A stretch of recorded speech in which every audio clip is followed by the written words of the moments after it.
This episode and every episode of the Beer Guys Radio Show is brought to you by Ironmonger Brewing. Visit Ironmonger at their taproom in Marietta, Georgia, or online at ironmongerbrewing.com.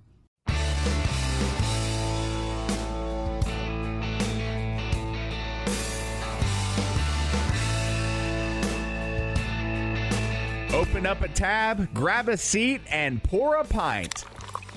It's time for the Beer Guys Radio Show. You want free beer? Go to the brewery. Dedicated to the art, science, and enjoyment of craft beer. Yo, what's wrong with the beer we got? Now, here are your hosts, Tim Dennis and Brian Hewitt. And welcome to the Beer Guys Radio Show. We're broadcasting from the Beer Guys Radio Studios in Marietta, Georgia. And this week, we're talking with Ology Brewing. I'm Tim Dennis, and with me as always is my good friend and co-host, Brian Hewitt. Hey, Tim. So joining us, we have Paul Woodward, one of the founders of Ology Brewing, and Nick Walker, brewmaster, and also a founder of Ology Brewing. Today, we're going to talk about curbside can releases, new locations and new plans, science versus art in brewing, and hot beers like Juice Lab and Sensory Overload. Paul, Nick, thanks for joining us. Thanks for having us. Thanks a lot. You know, we kind of know the answer from everybody right now as how things are going. So we'll actually dive into that a little bit later. We don't want to dwell on it, but I don't think you can really ignore it right now. But how's this week gone? Let's just deal with small pieces. How's this week been for you? I can't say it's less busy than it's ever been from a business standpoint. We've got new equipment coming in. We've got plans that we're trying to make all make sense and figure out what the next month holds. We're still not open as a brewery here in town. So okay, gotcha. You're one of the guys. You're bucking the system with all the shutdowns here. You continue to grow and expand and get new stuff there, right? Yeah, us and I'd say a fair amount of our friends are still doing the same thing. Good, man. That's good. Forget Yeah. COVID. We don't need COVID getting in our way here. And so, Brian, you actually took a little trip down to Florida this week, didn't you? I did. I went down to visit some family over the Memorial Day weekend and met my new nephew. So I'm an uncle again. New Yeah, nephew, right. hung out with the friends, the family, mostly family. I guess they're kind of friendly. I did have a chance to sneak out for Some a of little them. tiny bit. Yeah, some of them. And I got to grab some to-go beers from Ellipsis and Sideward. So both places look like they probably were fun to hang out in if you could get in them, but it was mostly grab your stuff to go. Get your stuff and get out of here. Yeah, get your masks, social distancing. So yeah, it was kind of, you get a taste of it, but it's not exactly what you're looking for, but it's cool that I got some beer. So that was pretty neat. I also, when I came back, I decided I needed to throw on a drink your cellar beer. So I opened up a King's Ransom from 2016 from Creature Comforts, and it's holding up well. Okay. Yeah. You know what? I've still got one of those Yeah. that I've been setting on. Now, while you were down in Florida, you did get to meet one of our friends and longtime listeners, Yes, right? that's right. So Daryl Langley, that's been a listener, I think, since the early days. He's been around. We talk and he shares info on the Florida beer scene. He sent us some goodies back up here. And we sent him some goodies this time to we pay went him back. both ways there. So good time, man. Yeah. I took it kind of easy. I went out to Sweetwater this weekend. We are starting to open, trickle in here in Georgia. And patio weather, man. It was nice patio weather. So I went and sat on Sweetwater's patio, had some beers and lunch there. They had a acai Berliner there called, I think it's called At Least There's Water. So I got that, and at least there was a water there, Brian. So I guess that fruit's beer, terribly, terribly good for you. tasty beer. And something, Brian, that we've talked about many times, Sweetwater IPA, fresh from the source, man, that's underrated. That is still just a classic IPA, just a delicious beer, really good. So I enjoyed it, man. Met our buddy Adam out there, brewer down at Eventide Brewing, and we hung out and shared some beers there. And then Memorial Day, burgers and dogs, man. I did it up the classic thing. I was watching these posts of people smoking ribs and pork butts and that, and I was a little jealous. But my burgers and dogs did okay. And Brian, I got to eat some of my homemade sauerkraut. Speaking of things that are good for you, air quotes. Right. So no, I've been fermenting all the foods at the house. I've got sauerkraut and kimchi and eggs and I don't carrots, Brian, onions. You got me fermenting a small amount of carrots in the leftover brine from yours. See? And it's early days, but it's pretty tasty. Yeah. You using the Noma book? No, you know what? I'm new to food fermentation, so I just picked it up. It's my quarantine hobby. Everybody's been taking their quarantine hobbies, and I've been watching everybody talk about the Noma Guide being kind of the Bible to food fermentation. Sure. So I take it, since you know of the Noma book, you do play in the food fermentation arts. Am I right? I definitely dabble, but Okay.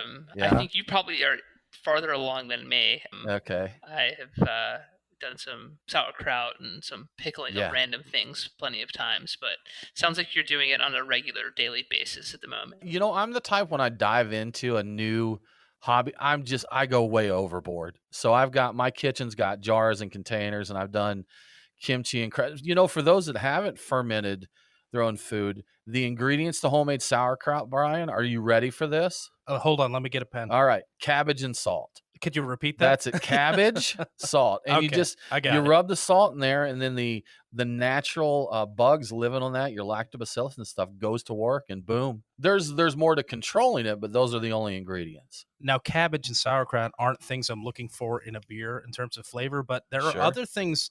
I would like to see the merging of fermented foods and certain sour beers. I think there could be something there, maybe fermented beets and red ale. Well, I was talking to Jason Pellet down at Orpheus. He's a plum fan. We've had that discussion before. And there's a Japanese, I think they're a salt-cured plum I think it's called umabashi. Guys, are you familiar with umabashi by any chance? I have not heard of umabashi, but I have had Jason's black coconut beers, and they're tasty. Those are good. Really good, yeah. I think I went to school with that guy, Umabashi. With Umabashi? Yeah, good guy. So I told him he needed to do a sour beer with Umabashi. He agreed, so we'll see if that comes up in the future. That would be interesting. Tim, I think it's time for us to get into the beers of the week.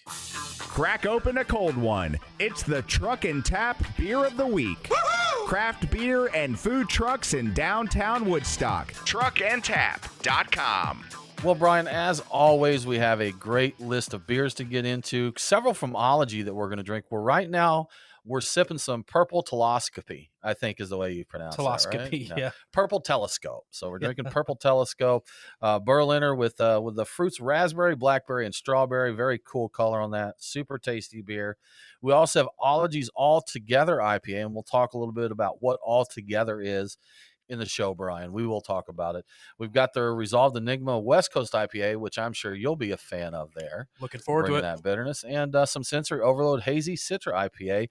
Also, some of the beers you brought back from Orlando. We have Sideward, Space Wizard, and a few others. Ellipsis Hey Heffa, Pecan Pie Stout, and some others there. So, Brian, that's what we're going into. What's happening this week in the news? What's in the news? The beer guys have the scoop. Extra, extra, read all about it. Time for headlines. All right, so some of the biggest news, I think, of the week is that a high court judge in the UK has dismissed Brewdog's libel claim against Frank PR. Yes. As you might recall, there was a controversial press release back in 2018 when Scofflaw was launching in the UK in partnership with Brewdog. It basically offered free beer to fans of Trump in the UK during the launch events. Almost immediately, Brewdog severed ties with Scofflaw. They are not fans of Trump. This might surprise you. Not immediately. Yeah, like literally within minutes of the news. Within minutes. Yes, yeah. And and apparently even before they talked to Scofflaw, all the launch events were canceled. Ultimately, an unnamed Frank PR employee was blamed for the rogue press release and was fired. Following that, Brewdog sued Frank PR for libel, claiming that the press release had damaged Brewdog's brand. And simply stated, the high court judge reviewed the case, disagreed, saying that while Trump was a controversial political figure, stating that somebody supporting him would not be enough to support a libel claim. So Brewdog's too punk, man. They couldn't handle that. That's exactly right. Yeah. But in what is probably the most important news of the week, two real men of genius went viral this week with their beer Catapult in Walla Walla, Washington. Shout out to KTEL, our station in Walla Walla. From the look of the video, they're neighbors. One calls over to the other saying he's out of beer, and boom, the Catapult whips over a beer and he catches it without leaving his chair. As you know, I've been an advocate for the trebuchet method of beer delivery during the pandemic as a way of minimizing unnecessary contact and maximizing overall awesomeness. Now, this technically wasn't a trebuchet, but I got to tell you, Tim, it worked. The beer was delivered right? through the air as if by magic, and seeing it work was profoundly moving for me. It got a little emotional. Yeah, Did you tear up a little bit there? Little verklempt, I think, is what Mike Myers used to say on the just SNL. encouraging you, Brian. That's yes. right. Yeah. Well, you're listening to the Beer Guys Radio Show. We do need to take a break, but we'll be back very soon to talk more with Ology Brewing.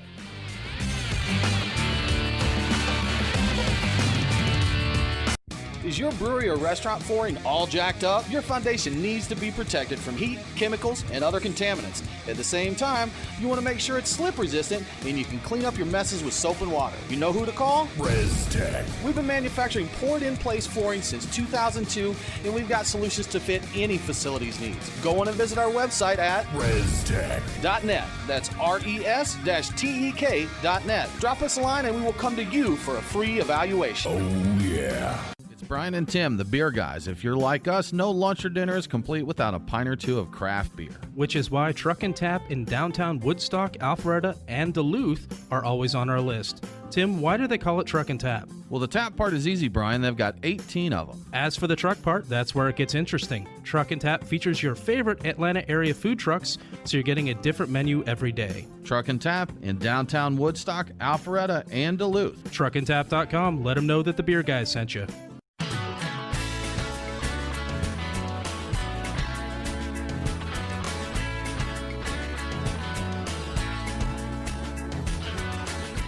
Follow the Beer Guys on Facebook, Twitter, and Instagram. To be the man, you gotta beat the man. Woo! Now, back to the Beer Guys Radio Show. Welcome back to the Beer Guys Radio Show. Remember, all episodes are available on demand. So if you missed the broadcast, get the podcast. Yes. Beer Guys Radio is available on all popular podcasting apps. Now let's get back to our talk with Ology Brewing. Nick, I got a question for you, sir. We just opened one of your beers here, Resolved Enigma. Can you tell us a little bit about this one? Yeah, so this is a West Coast IPA in form. It's very, it's got the bitterness. It's got a lot of hops in it, and it is fairly clear. We're kind of going back to what some of the West Coast guys are actually doing right now, which is pretty malt light. They're going all Pilsner malt or just no crystal, no caramel malt. So you don't get the flabbiness. You don't get the kind of sweet mouthfeel they expect out of those malts, which to me allows the beer to be much more drinkable. I'm not a big fan of those malts in my IPAs. Okay. So you're looking at a very clean, we're calling it a crispy West Coast right now in-house. Might be seeing the label next time. But in general, it's just a very easy drinking West Coast IPA. There's a ton of Simcoe, Citra, and Mosaic hops in there, so it's hopped to the levels of like a New England hazy IPA, but it is in form it is a West Coast. I like this, and that for me to say I like a West Coast IPA is not something I say that often.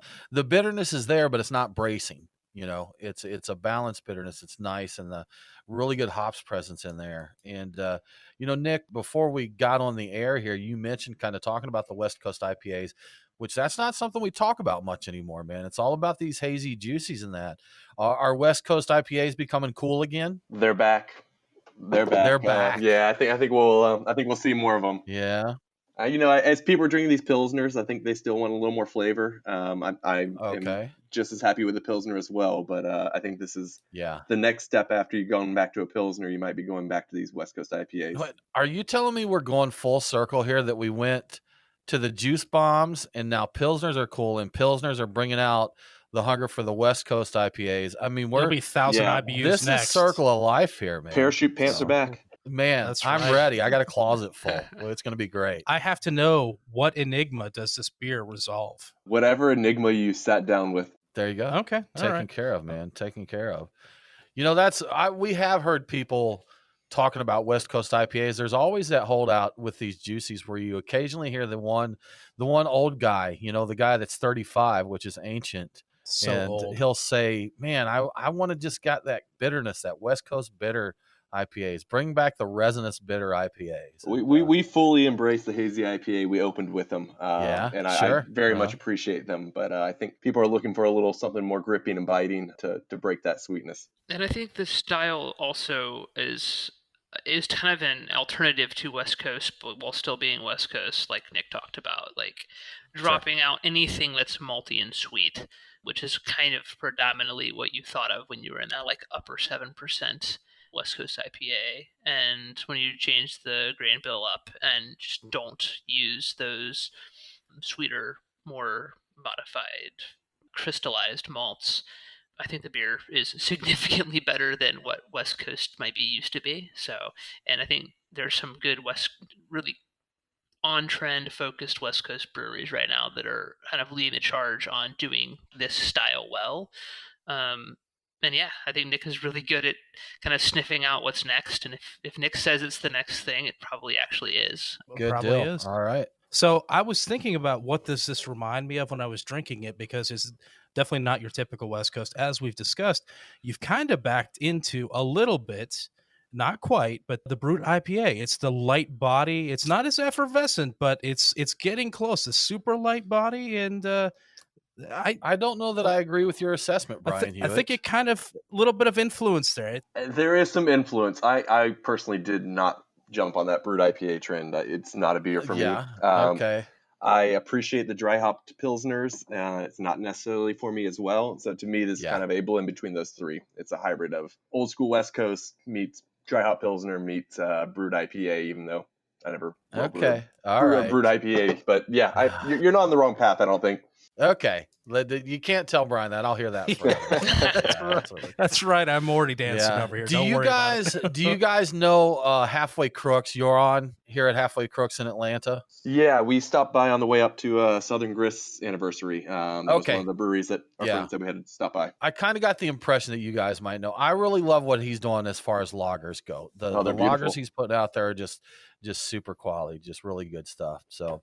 Well, awesome. Well, guys, like we said, we got to talk about this a little bit because I think everyone is interested right now what their favorite breweries are doing in the face of the coronavirus, COVID-19. And you guys, kind of like we talked about, no slowing down. You're opening new tap rooms, the new plans coming, new equipment coming. So how have things been going for you? Yeah, I'm going to talk about the beer side and I'll let Paul talk about how we kind of pivoted a little bit of the business as well. But we had a tap room coming open. We were going to have a restaurant in there, and it's going to be another arm of a distillery that we're also starting up under Ology's name. But we basically held off on all construction, but made that a curbside location, which gave us 3 locations in Tallahassee. Which, if you're not familiar with Tallahassee, it's not a big city, but it is a good city, and we have 3 great tap rooms that will be open in the future. But we kind of hybridized what we were doing. But I'm going to let Paul talk about what else we did. Yeah, to the beer side too, we've obviously, as everybody else, just everything went to package, didn't fill kegs anymore, and moved a lot of volume in cans. We also got into hand sanitizer. I think a bunch of other people did. We had just gotten our distiller's license and were asked by the state. They kind of went down the list. I think just called every distillery and said, "Hey, do you have any alcohol? Can you make hand sanitizer?" And we were like, "Yeah, sure." I mean, literally had never ordered alcohol in our lives. Right, and we ended up with a tanker truckload in our driveway.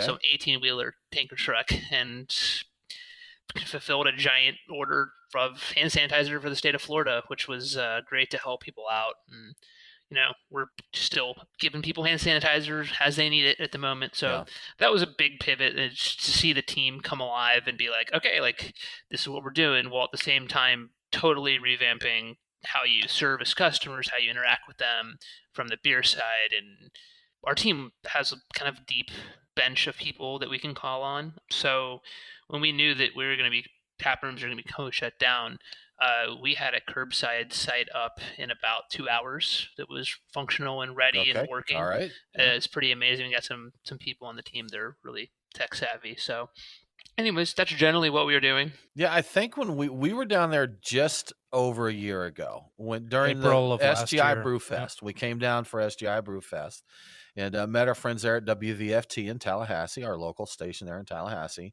and did the beer fest. And I think at the time you guys just had the one tap room. Is that right? That would make sense. Yeah, we opened our second tap room about a year ago now. Okay, and then, so we may have just the crossover point there, but so we had a good time hanging out there, drinking some DDH Sensory Overload and different Berliners. We drank and stuff, a bunch of stuff there in the tap room. Then we bought a bunch of growlers home too. We did. Drank even more, so it was a good time. Some of the juice labs. Yeah. Yeah. So good stuff. Do you have plans in place for the opening? Because I think that has to be coming soon for you guys, right? Or is it going to be a little ways off? It's coming. Yeah, we do. We're through the online web application where you would order. You're going to be able to reserve tables. Now we're just going to do a reservation process just to kind of keep the demand in check and make sure we can service it safely. Is the state of Florida, do they have a date set for are you guys in the process of reopening now? The state does not have a date for bars the way we fall under with our bars. Now, if you have food associated, you can open like you're a restaurant and follow those rules. So some of the breweries here are saying that they're opening and they're bringing food trucks in, which is great. We just have a lot on our plate right now, and we're be able to service the community at the moment the way we're doing it. So, we might open really soon, we might not. It's really up to kind of the evolving environment. Yeah, here in Georgia, we wanted to get our essential businesses reopened. Places like bowling alleys and tattoo parlors. And nail salons. Nail salons. We had to make sure to get that done. Absolutely. Well, you're listening to the Beer Guys Radio Show. We need to take a break, but we'll be back very soon to talk more with Ology Brewing.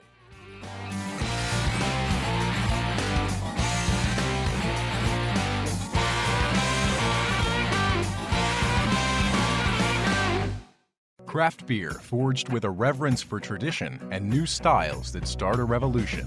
Ironmonger Brewing.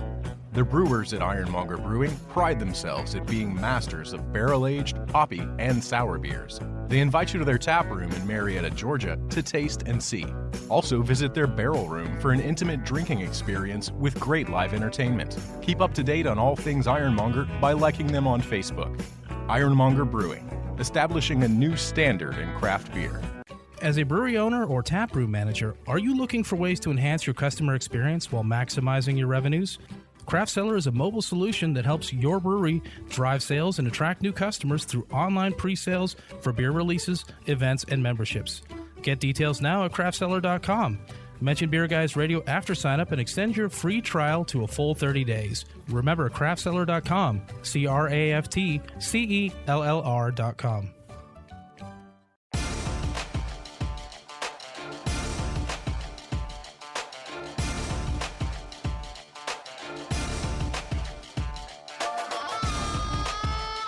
Follow the Beer Guys on Facebook, Twitter, and Instagram. Boy, that escalated quickly. I mean, that really got out of hand fast. Now, back to the Beer Guys Radio Show. Welcome back to the Beer Guys Radio Show. I want to give a quick shout out to one of our great radio affiliates, WVWI Radio 1 1000 AM in Charlotte, Amalia in the U.S. Virgin Islands. Catch Beer Guys Radio on WVWI Radio 1 every Saturday at 1 a.m. local time. Now let's get back to our conversation with Ology Brewing. Ology Brewing. You know, Brian, I like that Virgin Islands station because even though it's U.S. Virgin Islands, I feel a little international. It feels there. We get into we get outside of Puerto Rico. Puerto Rico, it's too, our station there is the #1 news talk station in the Caribbean. It is. So there's that. And I mean, it's fitting that we're there. Yeah. Paul, Nick, did you know that about us? That we are on the number one? How about that, right? The #1 beer news in the Caribbean. That's it. Yeah. Well, guys, we just got into a beer. I think I want to talk a little bit about not only your version of it, but kind of what this beer stands for. We just opened All Together, and this is a great story. This is a worldwide collaboration beer. Can you tell us a little bit about All Together and kind of your take on it? Yeah, I mean, Sam emailed us and asked us to be a part of this thing, basically just to support the industry. And that industry is a little more expansive than just the beer industry, but hospitality in general. You know, the people that we service is people love food, people love beer, and really just keeping those workers alive and able to keep going. You know, in our tap room, we've luckily been able to keep some hours going and curbside and hand sanitizer, but that's not the case for every industry worker out there. Right. But this is a global collaboration started by Other Half. Kind of spark this. And the proceeds from the beer go, like you mentioned, to help people in various hospitality industries, correct? You got it. I know we had several breweries here in Georgia, Brian, that did it. And I think you grabbed another version down in Orlando as well, right? I do. I have the one from Sideward that we can get into at some point later on. So you know what, folks? Keep an eye out. If you see an All Together out there, you can buy it, enjoy good beer, and do some good there. So the collaboration is Other Half, Stout Collective, and Craft Peak to support the hospitality workers. So it's multiple people involved in it, website guys and people that are providing the raw materials as well. 809 breweries from 50 states and 52 countries are involved as of the last I checked. Good stuff. I think I've had 4 of them so that sounds about 3 or right. 4 of them. Yeah. Good stuff.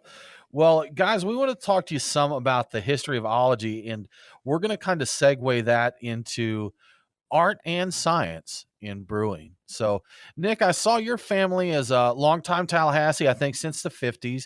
Your grandfather was a prominent researcher at Florida State and studied how we experience taste, correct? Yeah, you got it. My grandfather moved down to Florida State University to start the bio psychology department. So basically, how do we physiologically, like actually physically taste scientifically, but also how do we psychologically taste? And kind of marrying those ideas of experience changes everything, what you're doing at the time changes what you're tasting, and obviously what you're tasting changes how you perceive the beer. And then my dad did smell as well. That was his father-in-law. And it's kind of marrying that idea of can we change how we perceive beer? Beer is a great social liquid, and I love it. I've been homebrewing for 10 years before we started Ology, but what we love most, I think, is actually the social aspect, and good quality beer in a social aspect is really an amazing thing. That is really important. I was just thinking of an example that I experienced just today. I had a beer I will not name down in Orlando when I was tired. Tasted amazing. Had it when I was up here. I realized it was an old IPA. Okay, I picked one up off the shelf, and I tasted immediately that it was aged. But being tired, worn out at the end of the day and drinking one, it tasted like the most brilliant thing I'd ever had. So I think we've all seen that at a time where, there's certain beers, Brian, I've had probably 30 times, or shoot, more than that, to be honest with you. But different experiences, I tell you what, guys, here's a good story. When we were down in St. George Island for the Brew Fest, there's another beer show there in Tallahassee called the TLH Beer Society. And they have a show, and it's kind of a funny joke between the guys at our station, WVFT, and these guys about the beer Natter Days, which is strawberry lemonade beer, quote unquote beer. Well, Greg Tish, the morning radio host from WVFT, brought like 2 suitcases. So he brought them down there, and we're sitting on the beach drinking these Natter Days. Guys, I'm going to be honest, they were pretty darn tasty out there in the heat and the sea air blowing around. I'm not going to knock them at all. So your environment, the company you're with, and the environment definitely can impact your taste reception. And heckling those guys while we drank them made them even tastier.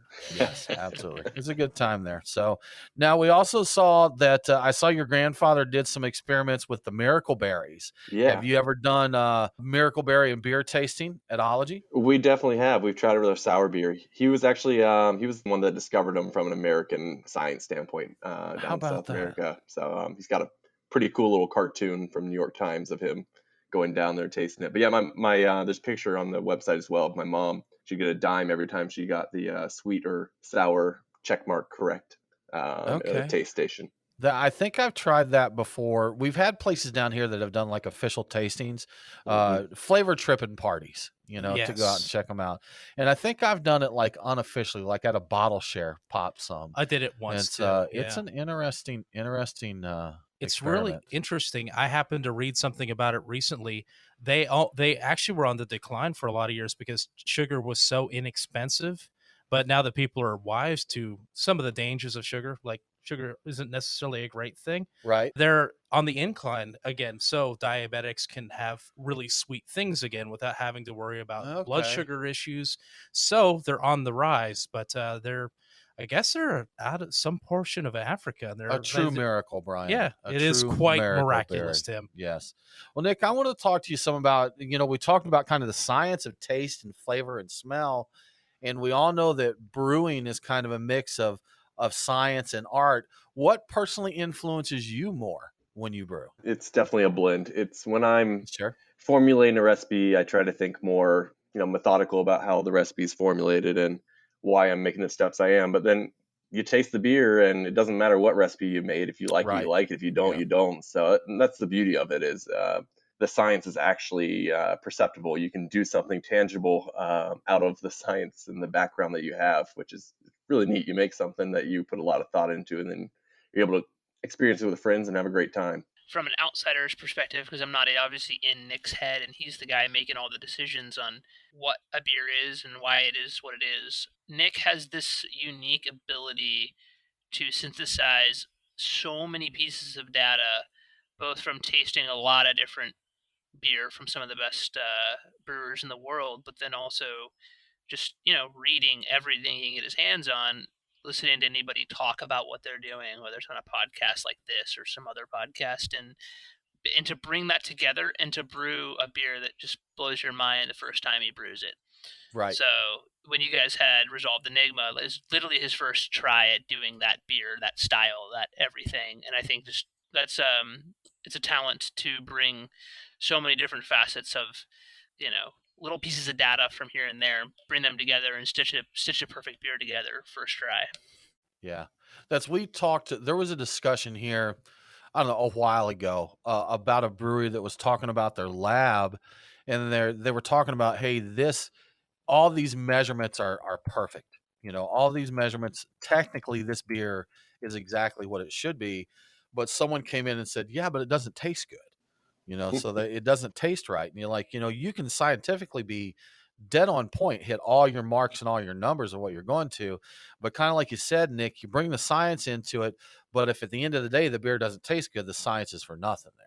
So it's to see those graphs, I've seen them where they gas spectro. I don't know what it is to look at, but you see the spikes in all of the popular beers, and you start to see there's a lot of relationship there. There's a similarity, a lot of the same kind of spikes in these different kinds of beers, and those mild differences in the charts. But they mean a big deal for the beer. They're perceived as much different beers, but when you look at them at that level, they look very similar. I know just enough of the science to have no clue at all what I'm talking about. That's right. But I find it fascinating. I love to hear it and see what's going on. But good stuff. Well, we need to take another break. We'll be back very soon to talk more with Ology Brewing.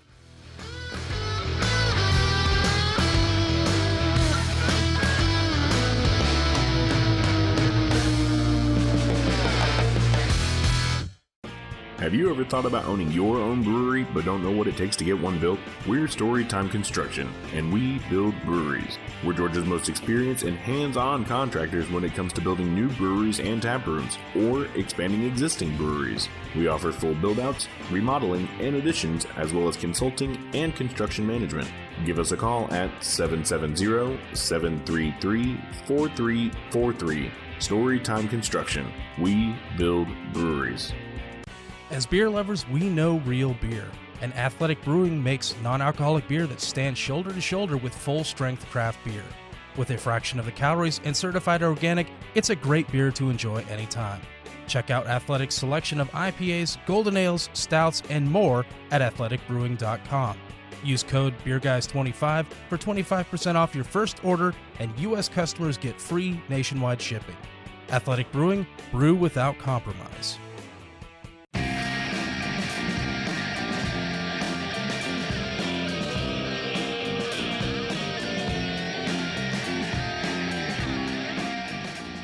Follow the Beer Guys on Facebook, Twitter, and Instagram. Roger. What's our vector, Victor? Now, back to the Beer Guys Radio Show. Welcome back to the Beer Guys Radio Show. If you enjoy the show, please consider supporting us on Patreon. Just go to patreon.com/beerguys. Patrons get cool perks like Beer Guys swag and commercial-free episodes. Now let's get back to Ology Brewing. Guys, I just poured some of your Sensory Overload I've got like a goblet glass, and I'm holding it by the stem, and I noticed on your website you've got some directions. I'm not sure if I'm doing this right, but do you have some advice on how people should hold their beer glasses, correct? Yeah, well, right now while you're holding your solo cup, because we're all doing plastic disposables at bars, get your cup. Just grip it and rip it. Go for it. Good idea. Good call. All right. Good right call. on. Right on. Yes. So there is a little different, depending on the beer you have in there, a little different way you can grip it to kind of bring the most out in the beer, bringing some science to it. Yeah, you can bring a little bit of science into it if you want to. You can warm the glass a little bit, and you can keep it cold. That's really up to preference. I definitely say drink a lager cold and drink a stout a little warmer. I think that when I was looking at on your website, it did make me think a little bit about how do I hold a glass, and I think I typically have a couple fingers on the actual bowl of the glass. Unless it's a stout, and I'll hold a stout. I'll like cup my hand around it to warm it up, but that's it. And, with the solo cup, like you said, man, just get a good grip on there. Throw the ping pong ball at it, Brian. That's right. Drink away. Exactly. Try not to choke on the ping pong That's ball right. when you're drinking. I always wondered where I'm not even sure where I got the whole thing with the stout, but yes, cupping it to warm it up was always a thing because it was almost always too cold, But anyway. If they're all thrown in the beer fridge, you're going to have, not everything's going to be at the right temperature. Exactly. We need more refrigerators, Brian. 2 is not enough. That's right. We need more. We need one that's more cellar temp, like a third that's need a cellar temp slightly fridge. cool, not fully refrigerated. Yeah. Well, guys, we brushed on this a little bit earlier, but we want to talk a little bit more about your distillery that's coming along. So when should we see the distillery, and kind of what are you going to focus on there? It is. It's happening now. It's happening. We got a beautiful 200-gallon still set up somewhere in the next week. It should actually be all plumbed up and working, which is phenomenal and exciting. But we're gonna focus on some really true American rums without any additives, showing really what a good cane fermentation can present when distilled. So, the rum world's full of a lot of imposters that have like dubious aging statements on their labels and added sugar they don't tell you about. I think most of the rum out there that people think of is actually not rum, it's rum liqueur because there's so much sugar added to them. And the great bourbon and whiskey, rye, Scotch drinkers are finding some of these really amazing true rum producers and falling in love with them. And there just aren't a lot of them in the U.S. at the moment. And there's hopefully a nice little resurgence in focus there. You go back to the colonial days of the founding of our country, rum was the spirit you would have drank, and it would definitely not have been back sweetened with sugar. So, and it would have probably been aged in, some kind of used barrel. So that's what we're excited about. I think you guys have a really amazing producer right there in Georgia at Richland Rum. They do some fantastic stuff. So you take some, if somebody, your listeners in the area have a chance, definitely find some, drink some. It'll give you a different appreciation for what rum can be. So I kind of want to add from a consumer that did not like rum before I had kind of this, what Paul's talking about, this resurgence is, I just didn't like rum, but now when I have these newer barrel aged, and even not barrel aged sometimes, but really thought out rums, it's a very complex, well put together flavor. It's very nice. Yeah, I think there's a lot of stuff that I would consider that has, say, an artisan component to it, that a lot of people's first introduction to it is not the quality stuff. Tequila is a great example. For sure. Mm-hmm. You start off with Cuervo Gold, which is a horrible intro to what tequila can be. Cheeses, cigars, Brian. That's people true. get introduced to gas station cigars. Yeah. And if you try that tequila or that cigar, you may think, I don't like tequila, or I don't like cigars, or I don't like cheese, or what have you. And the problem is you just haven't had a good one. Or beer. Yeah, that was the beer industry, right? For a long time, that was the beer industry. Yeah. Or you get the coconut rum or pineapple rum and mistakenly think that you like rum when all you really like is pineapple juice and coconut. Do not hate on Malibu, Brian. Do not hate on Malibu. Yeah. Going forward, are you guys thinking about getting into something, with a little bit more aging involved, like bourbons or other interesting spirits? I think we're going to age quite a few things. We're going to age rum for long periods of time. It's going to be one of our main focuses on the aged spirit side. It's going to be aged rums. Some of my favorite rums are coming out of up in Massachusetts at Richland there, and then down from Barbados at Foursquare. And Privateer. So that's going to be our main. Privateer's up in Massachusetts. If you're looking for a really good American rum that is oak aged and has that really great qualities that come from a nice spirits resting in an American charred oak. I'm sure we'll do some ryes. I think we all love rye, and we're going to do some kind of extreme rye variants. And then I think that, as a business, we're going to still sell some vodka and gin, and we're going to make some really interesting locally influenced gin varieties. But yeah, we'll see where the adventure takes us. It's not a set course at the moment, other than we know we like rum, and we don't think there's enough really good aged rum out there, so we're going to start stockpiling some. So, Paul, when I was into rum, the rums that I hit were what I called the 3 Zs, Zacapa, Zafra, and Zaya. Are those good rums? I think that there's a place for those rums, but I might call them rum liqueurs just from the amount of added sugar they have. So, I think that the big thing in my world is for rum, it just needs to be labeled and presented to the consumers a little more correctly. It'd be like putting lactose in a big stout and not telling somebody, and then them getting really sick because they're lactose intolerant.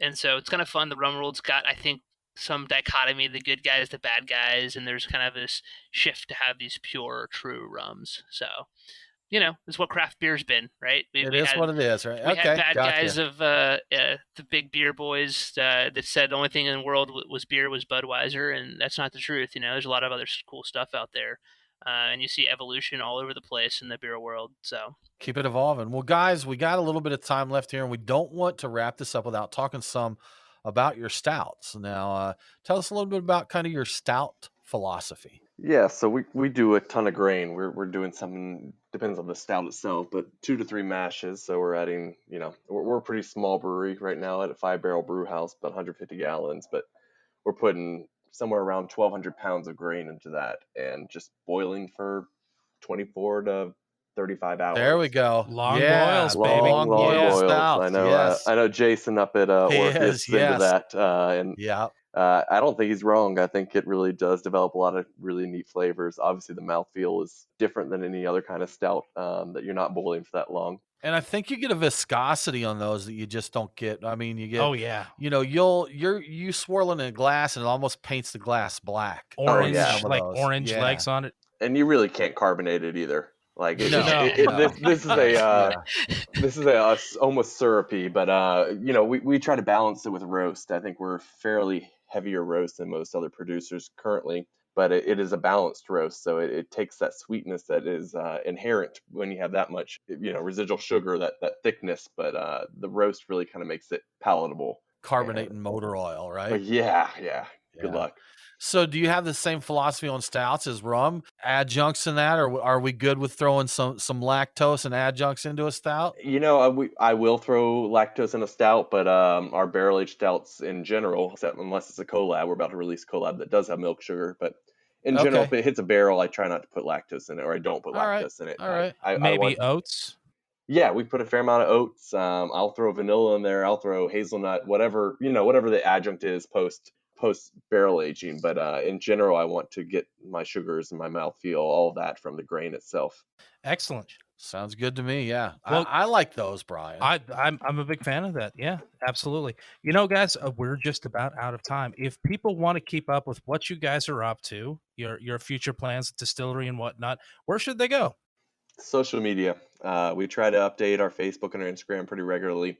We're going to be doing even more with that, but we try to show what we're doing with that. We also have our membership, our rooftop syndicate, where you can get early access to some bottles and stuff like that. But in general, just social media. Great. The Twitters, the Instagram, the socials. Yeah, we definitely have a stronger Instagram and Facebook than Twitter. Yeah. I think that's becoming pretty much the norm anymore. Pretty much. Yeah, absolutely. Well, guys, thank you so much. We really appreciate you joining us today. Thanks for having us. Thanks a lot. Absolutely. Well, that about wraps it up for this episode of the Beer Guys Radio Show.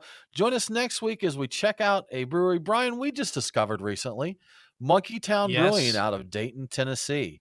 We are Beer Guys Radio on Facebook, Twitter, and Instagram, so follow us along for more news. Thanks for tuning in. Have a great week, and don't forget to drink local. Cheers.